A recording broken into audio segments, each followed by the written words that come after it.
ಕಶ್ಯಪ ಬ್ರಹ್ಮನ ಮಡದಿಯರಲ್ಲಿ ಹಿರಿಯವಲಾದಂತಹ ಅದಿತಿ ದೇವಿಯ ಪ್ರೀತಿಯ ಮಗಳು ಮಾಲಿನಿ ನಾನು.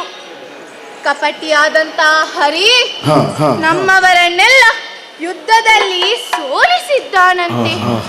ಹಾಗಾಗಿ ನಮ್ಮವ್ವ ಅದಿತಿ ದೇವಿಯು ಇನ್ನು ನಮ್ಮ ವಂಶದ ಉದ್ಧಾರ ಮಗಳಾದ ನಿನ್ನ ಮೂಲಕವೇ ಆಗಬೇಕೆಂದು ಅತ್ತಲು ಅಮ್ಮನ ಅಪೇಕ್ಷೆಯಂತೆ ಬ್ರಹ್ಮದೇವನನ್ನು ತಪಸ್ಸಿನ ಮೂಲಕ ಒಲಿಯುವುದಕ್ಕಾಗಿ ಘೋರವಾದ ಕಾನನಕ್ಕೆ ಹೋದೆ. ತನ್ನ ನಿಜ ರೂಪವನ್ನು ಮರೆಗೊಳಿಸಿ ಮಹಿಷಿ ರೂಪದಲ್ಲಿ ತಪಸ್ಸನ್ನು ಆಚರಿಸುವ ಸಮಯದಲ್ಲಿ ಋಷಿ ಸುಪಾಶಕನೋರ್ವ ನಿನ್ನ ಹೊಟ್ಟೆಯಲ್ಲಿ ಮಹಿಷಾಕೃತಿಯ ಮಗನೇ ಹುಟ್ಟಲಿ ಎಂದು ಶಾಪ ನೀಡಿದರಂತೆ. ಈ ವಿಚಾರವನ್ನು ನಾನು ಬ್ರಹ್ಮದೇವನಿಂದ ಅರಿತೆ. ನನ್ನ ಭಕ್ತಿಗೆ ಒಲಿದ ಬ್ರಹ್ಮದೇವರು ನಿನ್ನ ಮಗ ಕೋನನಾದರೂ ಚಾನನಾಗಿರುತ್ತಾನೆ, 3 ಲೋಕವನ್ನು ಗೆದ್ದು ಅಜಯ್ಯನಾಗಿರುತ್ತಾನೆ ಎಂದು ಅಭಯದ ಮಾತನ್ನು ನಾಡಿದರು. ಸಂತೋಷಗೊಂಡಂತಹ ನಾನು ಅಮ್ಮನಿಗೆ ಬಂದು ವಿಷಯ ತಿಳಿಸಿದಾಗ ವರಾನ್ವೇಷಣೆಯನ್ನು ಮಾಡಿ ಪಾತಾಳ ಲೋಕದ ವಿದ್ಯುನ್ಮಾಲಿ ಮಹಾರಾಜರಿಗೆ ನನ್ನ ಮದುವೆಯನ್ನು ಮಾಡಿಕೊಟ್ಟರು. ನಮ್ಮಿಬ್ಬರ ದಾಂಪತ್ಯದ ಫಲವಾಗಿ ಮಗನೊಬ್ಬ ಜನಿಸಿದ್ದಾನೆ. ಮಹಿಷ ಎಂದು ಹೆಸರನ್ನು ಇಟ್ಟಿದ್ದೇನೆ. ಹಾ ಈ ಹೊತ್ತಿಗೆ ನನ್ನ ನನ್ನ ಪತಿದೇವರು ಸ್ವರ್ಗಕ್ಕೆ ದಾಳಿ ಮಾಡಲು ಎಂದು ಹೋಗಿದ್ದಾರೆ. ಆದರೆ ತುಂಬಾ ಸಮಯ ಕಳೆಯಿತು, ಅಲ್ಲಿಯ ವಿಚಾರ ಇನ್ನೂ ಗೊತ್ತಾಗಲಿಲ್ಲವಲ್ಲ. ನಿರೀಕ್ಷೆಯಲ್ಲಿರುತ್ತೇನೆ.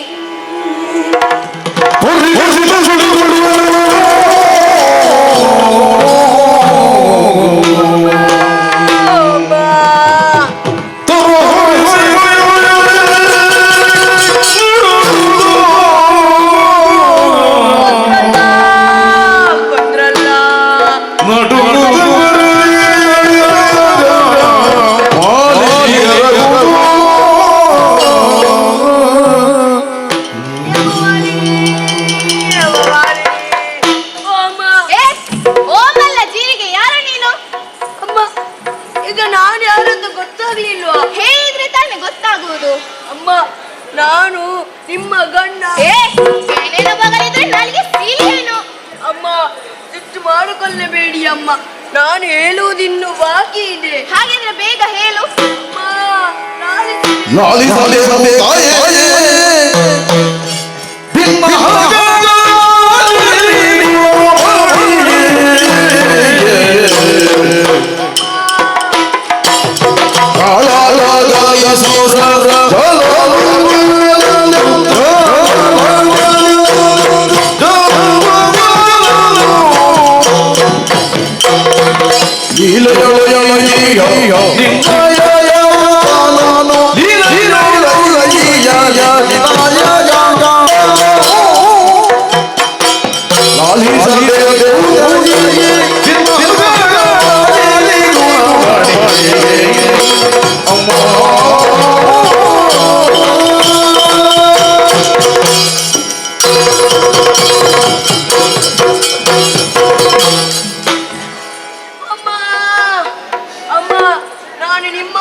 ಗುರುಪುರ ಅಲ್ಲಿ ನನ್ನ ಮಾವನ ಮನೆ.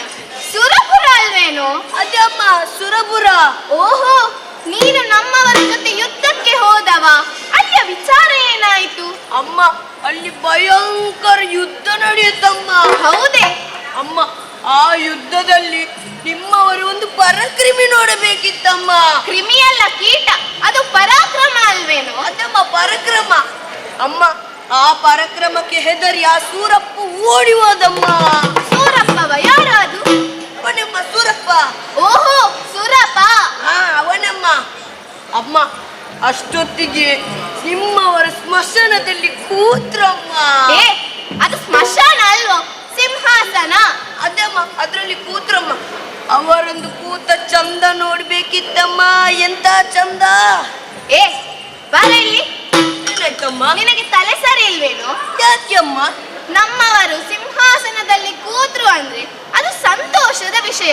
ಅದನ್ನು ಯಾಕೆ ನೀನು ಅಳುತ್ತಾ ಹೇಳುತ್ತಿದ್ದಿ? ಅಮ್ಮ, ಹಾಗಿದ್ದರೆ ನಾನು ಈ ವಿಷಯವನ್ನು ನೆಕ್ಕಿನೇ ಕೇಳಬೇಕೆ? ಎಲ್ಲಿ ಸ್ವಲ್ಪ ಸಂತೋಷದ ನಗು ನೋಡೋಣ. ನೋಡಿ ಅಮ್ಮ.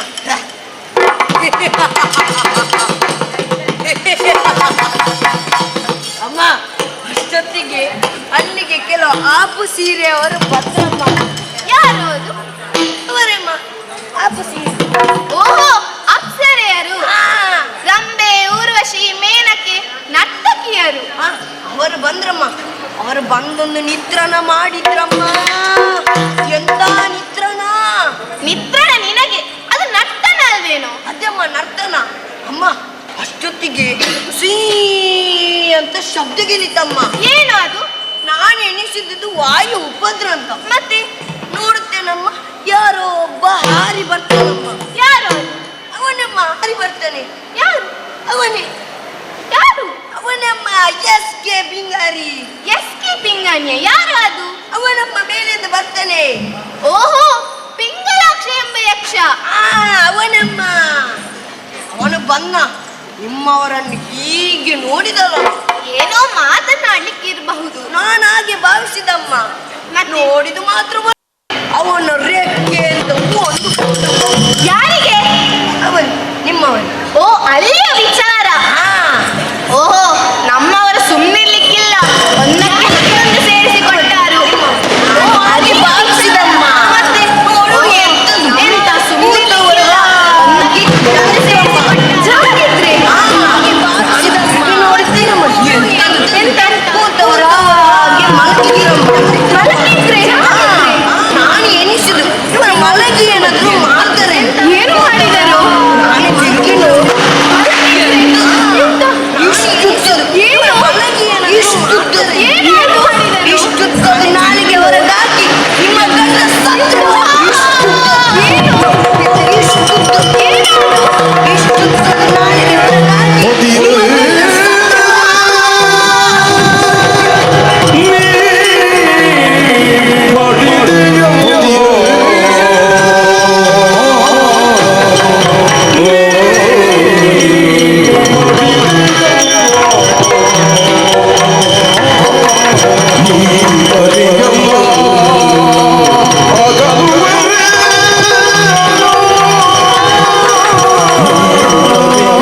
ಎಂದು ನೀನು ಕರೆದ ಧ್ವನಿಯೊಂದು ಕೇಳಿ ಓಡೋಡಿ ಇವಾಗ ಏನಮ್ಮ ಇದು? ನಿನ್ನ ಕಣ್ಣಿನಿಂದ ಹರಿಯುವ ಕಣ್ಣೀರು ಭೂಮಿಯನ್ನೇ ತೋಯಿಸಿದೆ. ಏನಾಯ್ತಮ್ಮ ಅನ್ನದೆ ಯಾರಿಂದ ಈ ಕಷ್ಟ? ನಿನ್ನ ಕಷ್ಟವನ್ನು ನನಗೆ ತಿಳಿಸಿದೆ. ಸಮಾಧಾನದ ನಾನು ಪರಿಹರಿಸಿದ್ದೇನೆ. ಏನಾಯ್ತಮ್ಮ, ಏನಾಯಿತು?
ನನಗೆ ರಕ್ಷಣವೇ ಅಲ್ಲ.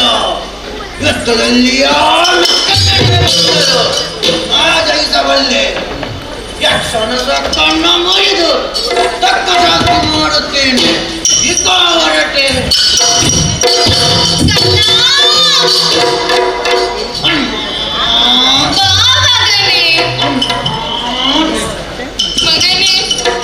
ನಿನ್ನ ಮಾತುಗಳಿಂದ ಹಾಲೆಯದಷ್ಟು ತಂಪಾಯಿತು. ಏನಾಯ್ತಮ್ಮ? ಮಗನೇ, ಅಸುರರ ಪಕ್ಷದಲ್ಲಿ ಶ್ರೀಹರಿ ಇರುವ ತನಕ ನಮಗೆ ಗೆಲುವಿಲ್ಲ ಮಗನೇ. ಹಾಗಿದ್ದರೆ ನಾನು ಏನು ಮಾಡಬೇಕಮ್ಮ? ನೀನು ಈಗಲೇ ಹೋಗಿ ಬ್ರಹ್ಮದೇವನನ್ನು ಕುರಿತು ಅಸ್ಸನ್ನು ಆಚರಿಸು. ನಿನಗೆ ಬೇಕಾದ ವರವನ್ನು ಬೇಡಿ ನಂತರ ಯುದ್ಧಕ್ಕೆ ಹೋಗು ಮಗನೇ. ಆಗಲಮ್ಮ. ಈ ಪಟ್ಟದ ಕತ್ತಿ ನಿಮ್ಮ ಆತ್ಮರಕ್ಷಣೆಗಾಗಿರಲಿ. ಹೋಗಿ ಬಾ ಮಗನೇ, ಗೆದ್ದು ಬಾ.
ಮದ್ಯದ ಗರಿಯೊಂದನ್ನು ಸೇರಿಸಿಕೊಂಡಿದ್ದೇನೆ.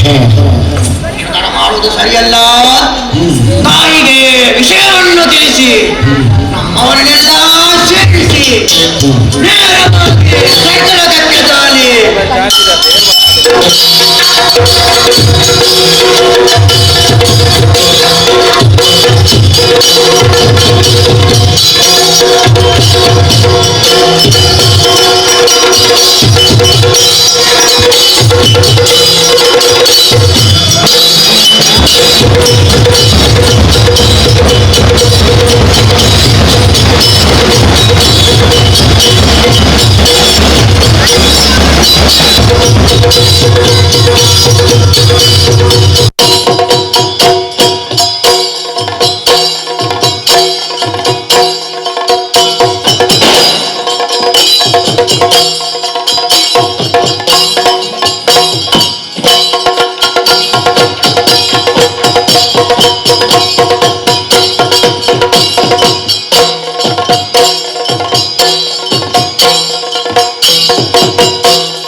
ದೇವೇಂದ್ರ ಮಹಾಪ್ರಭುಗಳೆಂದು ಹೊರಟು ಹೊರಟ ಕಾರ್ಯಕಾರಿಗಳು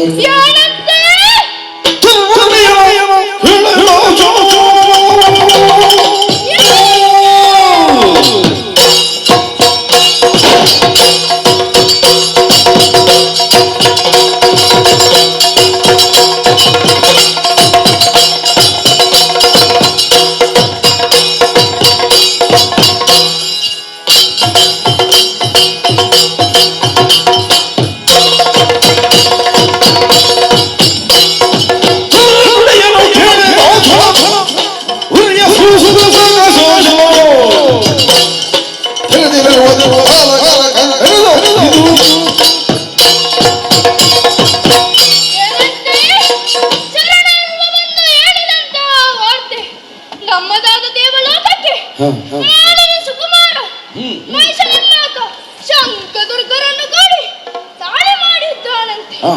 ತಡ ಮಾಡುವುದು ಸರಿಯಲ್ಲ. ದಿಕ್ಪಾಲಕರನ್ನು ಸೇರಿಸಿ ಈಗಲೇ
ಐರಾವತವನ್ನು ಹೇರಿ ಕೈಯಲ್ಲಿ ವಜ್ರಾಯುಧವನ್ನು ಹಿಡಿದು ನನ್ನ ಎದುರು ನಿಂತವ ನೀನೇ ಸುರಪನೇನು?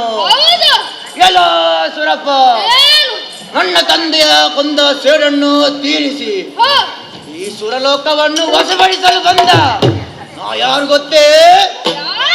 ನಾನೇ ಮಹಿಷ.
ಸ್ವಾಧೀನವಾಗಿದೆ.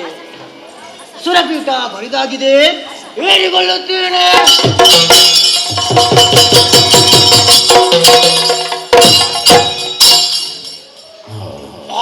ಸುರಪನು ಓಡಿ ಹೋಗಿದ್ದಾನೆ.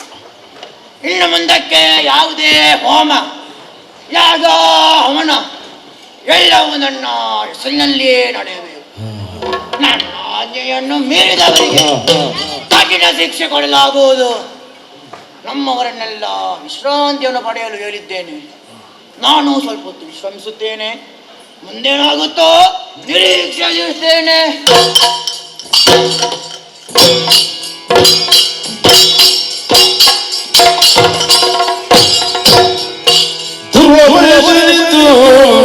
ಸುರರನ ಸೋಲಿಸಿ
ಕಷ್ಟವನ್ನು ನಾನು ಅರ್ಥೈಸಿಕೊಂಡಿದ್ದೇನೆ. ಕಾರಣಕರ್ತನಾದ ಶ್ರೀಹರಿಯು ಇದಕ್ಕೇನಾದರೂ ಮಾರ್ಗವನ್ನು ಸೂಚಿಸಿಯನು. ಹಾಗಾಗಿ ನಾವೆಲ್ಲ ವೈಕುಂಠಕ್ಕೆ ತೆರಳೋಣ. ಬನ್ನಿ.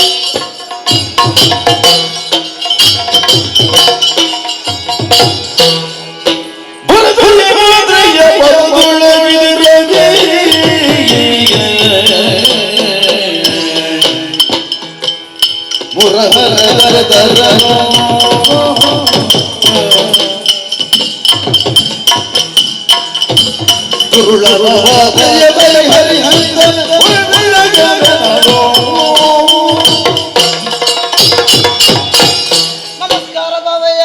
ಪ್ರತಿ ನಮಸ್ಕಾರಗಳು. ನಿನ್ನನ್ನು ಹುಡುಕಿಕೊಂಡು ನಾನು ವೈಕುಂಠಕ್ಕೆ ಹೋದೆ. ಅಲ್ಲಿ ನೀನಿರಲಿಲ್ಲ. ಕಲಾ ಮಹಿಷನ ವಧೆಗೆ ಅವನ ವಧೆಗೆ ದಾರಿಯೇನು ಬಾವಯ್ಯ? ಶಿವನೇ, ಬಾವಯ್ಯ, ನಾನು ಅದನ್ನೇ ಆಲೋಚಿಸುತ್ತಾ ನಿನ್ನನ್ನು ಕಾಣಲೆಂದು ಬಂದವ. ಸದ್ಯ ನಾವು ಈ ತುಹಿನಾದ್ರಿಯ ತಪ್ಪಲಲ್ಲಿ ಸಂಧಿಸಿದ್ದೇವೆ. ಅದೋ ಕಾಣುತ್ತಿರುವ ಆ ಚಂದ್ರಕಾಂತ ಶಿಲೆಯನ್ನೇರಿ ಕುಳಿತು ಗಾಢವಾಗಿ ಆಲೋಚಿಸೋಣ.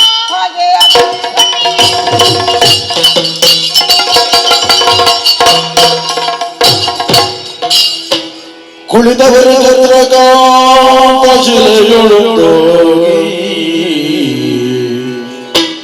ಕುಳಿತವರು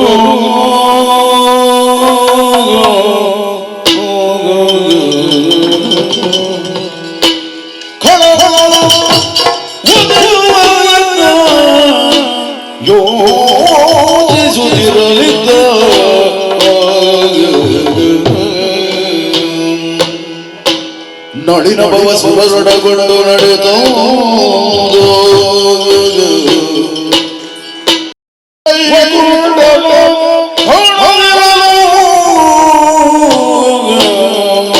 ವೈಕುಂಠದಲ್ಲಿ ಶ್ರೀಹರಿ ಕಾಣುತ್ತಿಲ್ಲ. ಎಲ್ಲಿ ಹೋಗಿರಬಹುದು? ಬನ್ನಿ. ಬಳಿಕ ಕೈಲಾಸ ಕೈಗರಲು ಮುರಹರ ನಿಲಯದೊಳಗಿಲ್ಲದಿರೇ ಕೈಲಾಸದಲ್ಲಿ ಶಿವನು ಕಾಣುತ್ತಿಲ್ಲ. ಹಾಗಾದರೆ ಏನು ಮಾಡುವುದು? ಕೇಳ್ತಾ ಇದೆಯಲ್ಲ? ಹೌದು.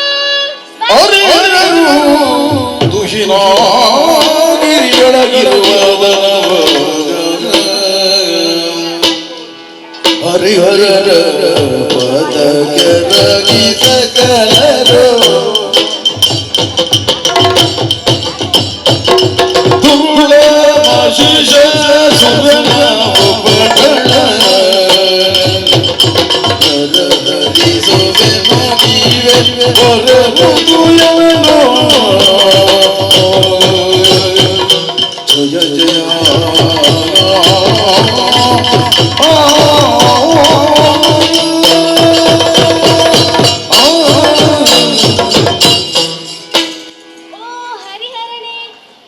ಮಹಿಷಾಸುರನು ಸುರರನ್ನು ಯುದ್ಧದಲ್ಲಿ ಸೋಲಿಸಿದ್ದಾನೆ. ನನ್ನ ಬರಬಲವೇ ಆತನ ಶಕ್ತಿಯ ಮೂಲ ಎಂದು ತಿಳಿದರೂ ನಾನು ಏನು ಮಾಡದವನಾಗಿದ್ದೇನೆ. ಹಾಗಾಗಿ ನೀವೇ ನಮ್ಮೆಲ್ಲರನ್ನು ರಕ್ಷಿಸಬೇಕು.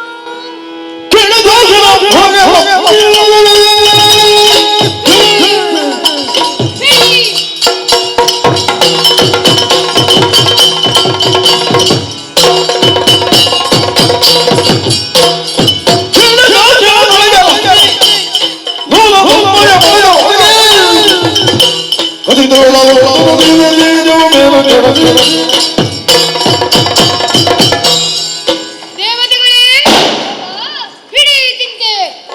ಮಹಿಷನ ಅಟ್ಟಹಾಸ ಮಿತಿ ಮೀರುತ್ತಿದೆ. ಅವನ ವಧೆಗೆ ನನ್ನಲ್ಲಿ ಅಂತರ್ಗತವಾಗಿರುವಂತಹ ಮಹಾಶಕ್ತಿಯನ್ನು ತೇಜೋರೂಪದಲ್ಲಿ ನಭೋಮಂಡಲಕ್ಕೆ ಪಸರಿಸಿ ಬಿಡುತ್ತೇನೆ. ದುಷ್ಟನ ವಧೆಗೆ ನಾನು ನನ್ನ ಶಕ್ತಿಯನ್ನು ಹೊರಗಡೆ ಬಿಡುತ್ತೇನೆ. ಮಹಿಷಾಸುರವಧೆಗಾಗಿ ನನ್ನ ಶಕ್ತಿಯನ್ನು ಹೊರಗಡೆ ಬಿಡುತ್ತೇನೆ.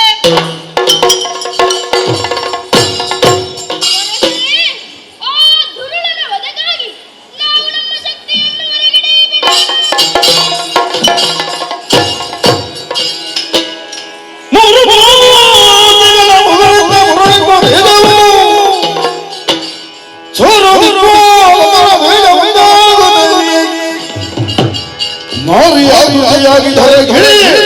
ಸುರರು ಜಯ ಜಯವೆಂದು ಸ್ತುತಿಗೆಯುವುದು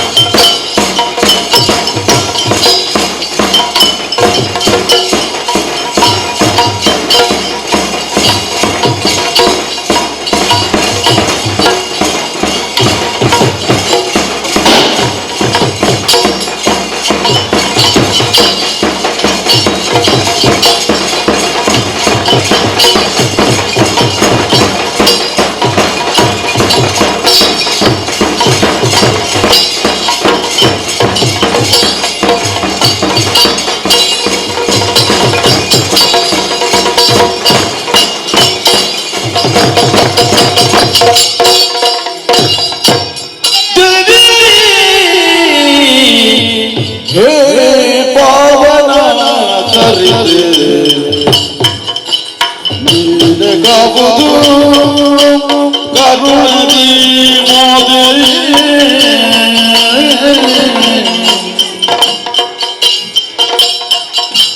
ಹೋವ ಶುದ್ಧಿಗಳು ನಿನ್ನ ಪದವ ಭಗವನು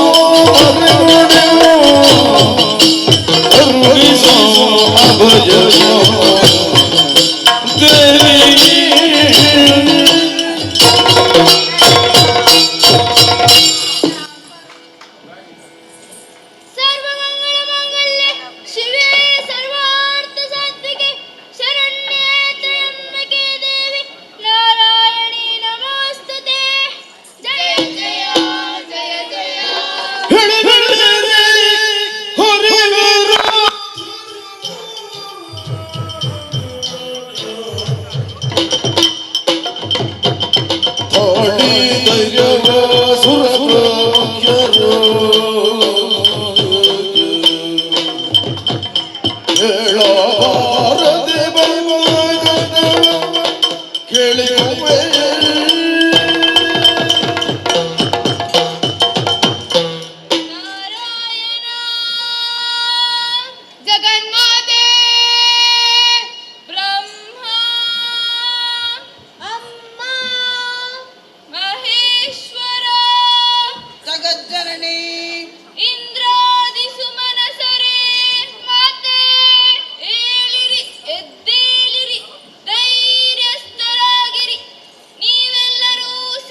ಸುರವಾದವನು ಗಸಗಸಡಿಸಿದ ನಿರ್ಭೀತಿಯೋದಲಿ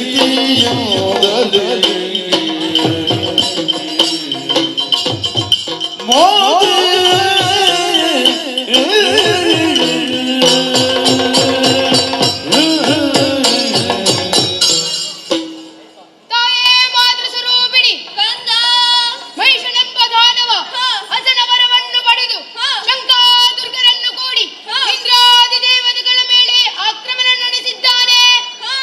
ಲೋಕದಲ್ಲಿ ಯಾಗಯಜ್ಞಾದಿಗಳು ನಡೆಯದಂತಾಗಿದೆ. ಹಾಗಾಗಿ ನಿನ್ನನ್ನು ನೆನೆದಿದ್ದೇವೆ. ದುರುಳರಿಂದ ಈ ಸೃಷ್ಟಿಯನ್ನು ಕಾಪಾಡಿ ಸಜ್ಜನರಿಗೆ ಸುಖವನ್ನುಂಟು ಮಾಡುತ್ತಾಯೇ. ಇದೇ ನಮ್ಮೆಲ್ಲರ ನಿರೀಕ್ಷೆ. ಆದಿತ್ಯ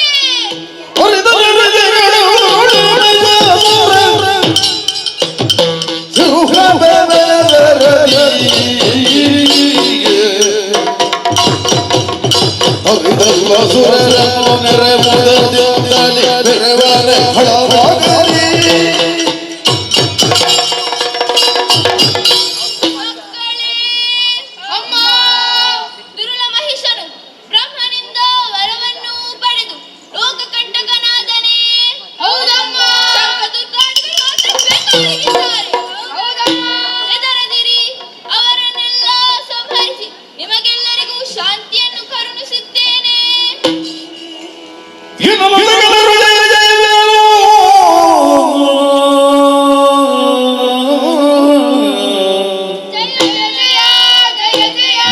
ಸಕಲರು ಜಯ ಜಯ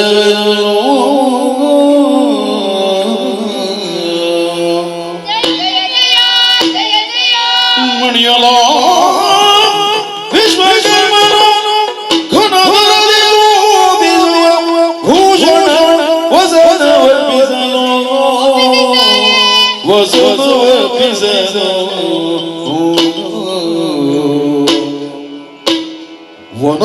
ವನಜನಾಭನು ಕರದ ಚಕ್ರವ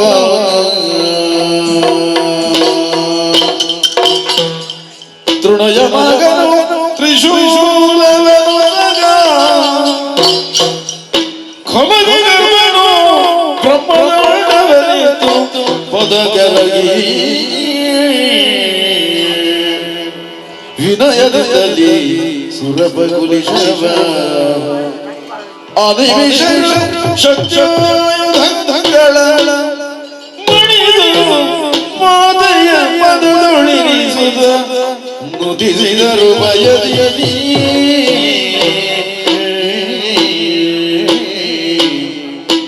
ಜಯ ಜಯ ಜಯ ಜಯ ಜಯ ಜಯ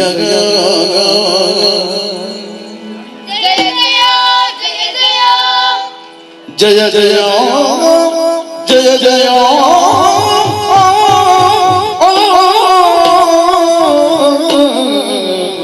ಜಯ ಜಯ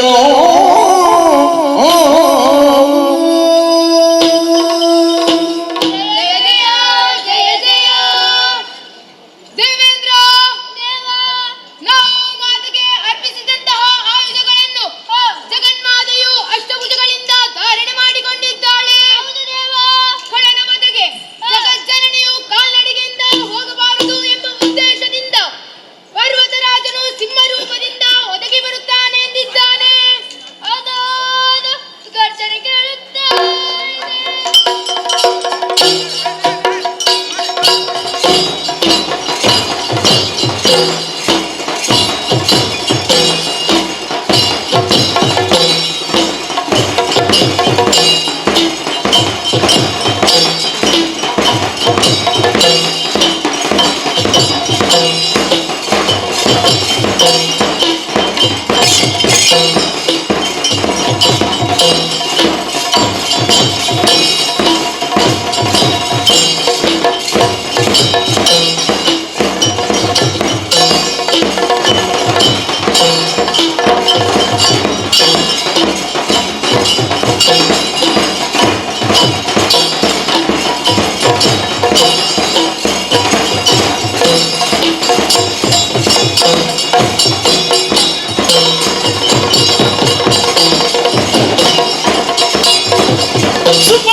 ಕಾಲದಲ್ಲಿ ಸೂರ್ಯಚಂದ್ರರ ದರ್ಶನ, ಹಗಲಿನಲ್ಲಿ ಧೂಮಕೇತುಗಳ ದರ್ಶನ.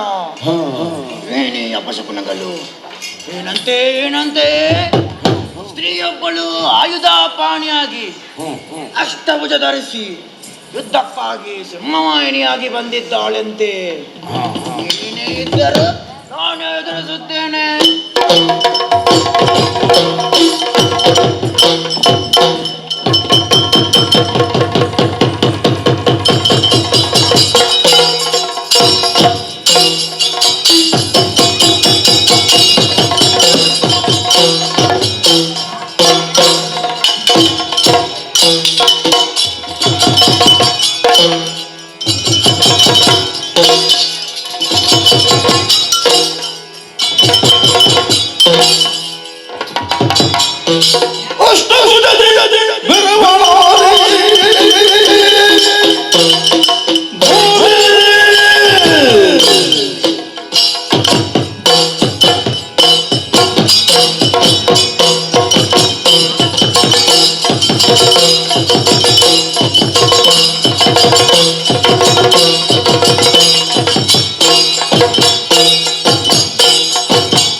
ಅಷ್ಟಭುಜಗಳನ್ನು ಧರಿಸಿ ಪ್ರಾಣಿಯಾದಂತಹ ಸಿಂಹವನ್ನು ತನ್ನ ವಾಹನವಾಗಿರಿಸಿಕೊಂಡವಳು ನೀನೇನು ಸಾಮಾನ್ಯವಳಲ್ಲ. ಯಾರು ನೀನು? ಇಲ್ಲಿಗೆ ಏಕೆ ಬಂದೆ? ನನ್ನ ಮೇಲೆ ದ್ವೇಷ? ಏಳು ಮಂದಿ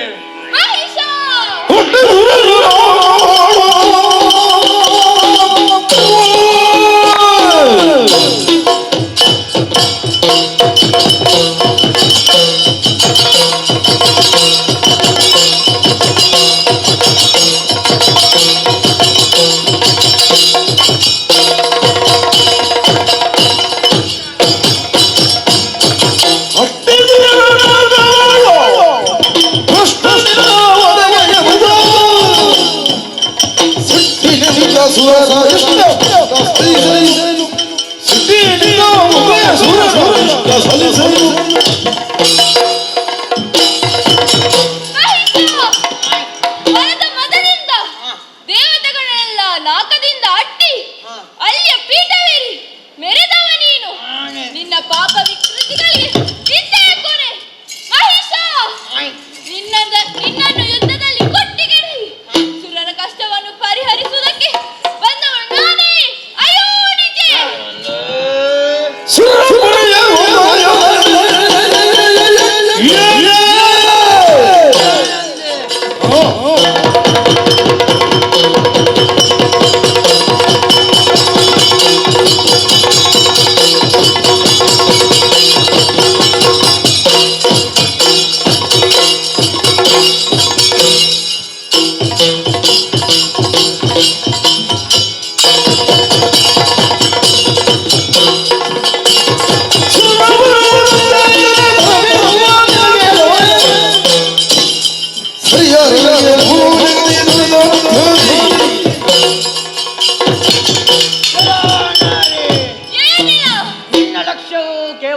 ಸುರನನ್ನು ಬರೆಯುವುದು ಮಾತ್ರ.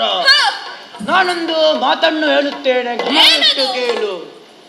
ಸರ್ವಾಲಂಕಾರ ಭೂಷಿತೆಯಾದ ನೀನು ಪ್ರಾಣಿಯಾದಂತಹ ಈ ಸಿಂಹವನ್ನು ಕಾಡಿಗೆ ಕಳಿಸಿ ನಾರಾಯಣಿಯಾಗು.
ಬರುತ್ತೇನೆ.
ಅಮ್ಮ, ಕಷ್ಟದಲ್ಲಿ ಆಪತ್ತನ್ನು ಕರುಣಿಸಿ ದುರುಳ ಮನುಷ್ಯರನ್ನು ಸಂಹರಿಸಿ ನಮಗೆಲ್ಲ ರಕ್ಷಣೆ ಇತ್ತೆ.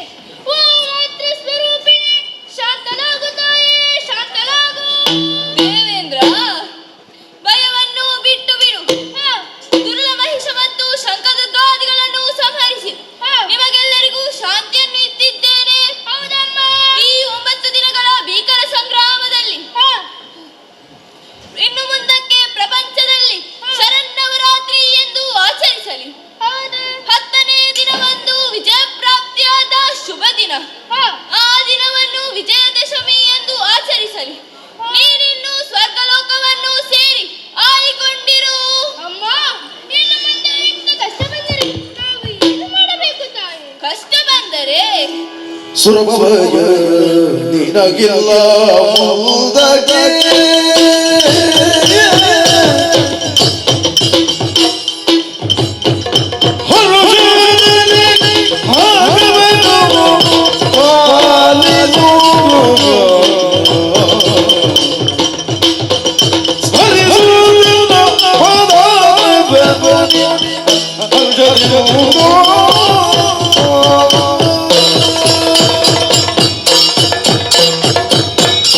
ದೇವೇಂದ್ರ, ಅಮ್ಮ, ಇನ್ನು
ಸರ್ವಗಳ